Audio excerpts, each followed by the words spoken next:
તો chapter number 8 જે પ્રક્રિયા છે પુનરાવર્તન કરવાનું છે બરાબર, એ બધું આપણે પહેલાં કરીશું.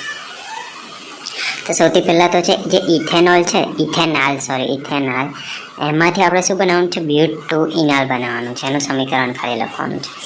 તો આવું જ્યારે આવે ને તો પહેલાં જે આપેલું છે ને ઇથેનાલ, એનું સમીકરણ યાદ રાખવાનું છે. CH3CHO એ આપણે લઈશું 2. હવે જ્યારે પણ એની બ્યુટ ટુ ઇનાલ બનાવવાનું હોય ને ત્યારે એની પ્રક્રિયા કરીશું આપણે મધ NaOH સાથે. તો શું બનશે? આલ્ડોલ બનશે. કેવી રીતે? તો કે CH3CHની જોડે આ OH આવી જશે. ઓકે, પછી CH2 અને આ CHO આવી. ઓકે, એની હજુ આગળ પ્રક્રિયા થશે, ગરમ કરીશું, પાણી નીકળી જશે. તો શું થશે? આ CH3 અને CH એવું ને એવું રહેશે. ઓકે, પાછળ આ CHO પણ એવું ને એવું રહેશે, ખાલી અહીંયા આગળથી 2 જતું રહેશે. બરાબર, તો CH એટલું રહી ગયું ને અહીંયા આગળ વચ્ચે ડબલ બોન્ડ બતાવ્યાનું. સિમ્પલ આટલું જ છે સમીકરણ. ઓકે, હવે છે કે સાયક્લોહેક્સેન છે, કાર્બોલ્ડિહાઇડ છે, દર્શાવેલી પ્રક્રિયકો સાથેની પ્રક્રિયા કરીશું. એટલે કે જે સાયક્લોહેક્સેન છે, સાયક્લોહેક્સેનનું સૂત્ર યાદ રાખવાનું છે. આવું આમ બેન્ઝીન દોરી દેવાનું. આવું જે નોર્મલ હોય ને આને કહેવાય બેન્ઝીન. બરાબર, જો આની એક બાજુથી આપણે C લઈશું, Cમાં એક બાજુ H આવશે ને ઉપરની બાજુ O આવશે ડબલ બોન્ડમાં, આને કહેવાય સાયક્લોહેક્સેન. બરાબર, તો બધામાં સાયક્લોહેક્સેન આવશે. 3 સાયક્લોહેક્સેન દોરીને નાખવાનું બધામાં. બરાબર, એની 1, 2 અને 3 આ 3 જોડે પ્રક્રિયા કરવાની. પહેલું શું છે? PHMgBr. તો એમાં પહેલું સાયક્લોહેક્સેન દોરવાનું, પ્લસ કરીને PHMgBrમાં યાદ રાખવાનું કે C6H5 અને MgBr, PHની જગ્યાએ C6H5.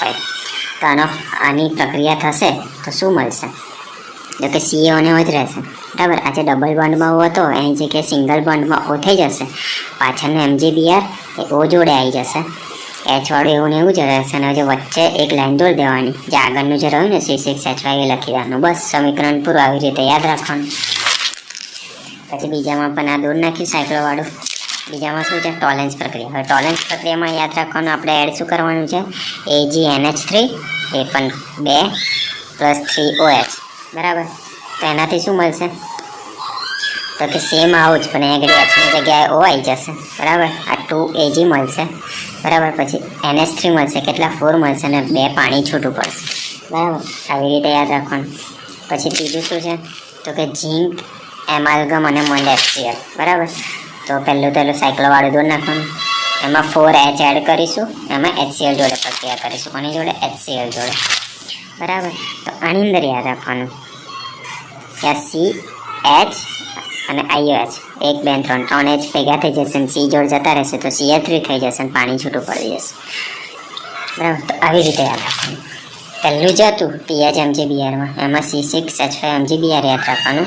એમાં MgBr O જોડે જશે અને C6H5 અલગ જતું રહેશે. બરાબર, બીજામાં એવું યાદ રાખવાનું AgNH3 અને 3OH હશે. એમાં 2 Ag છૂટા પડશે, 4 NH3 અને પાણી છૂટું પડશે. આની અંદર 4H એડ કરીશું, એમાં HCl જોડે પ્રક્રિયા કરશે તો C 1, 2, 3H થઈ જશે અને પાણી છૂટું પડશે. બરાબર, તો આવી રીતે આ સમીકરણો યાદ રાખવાના છે.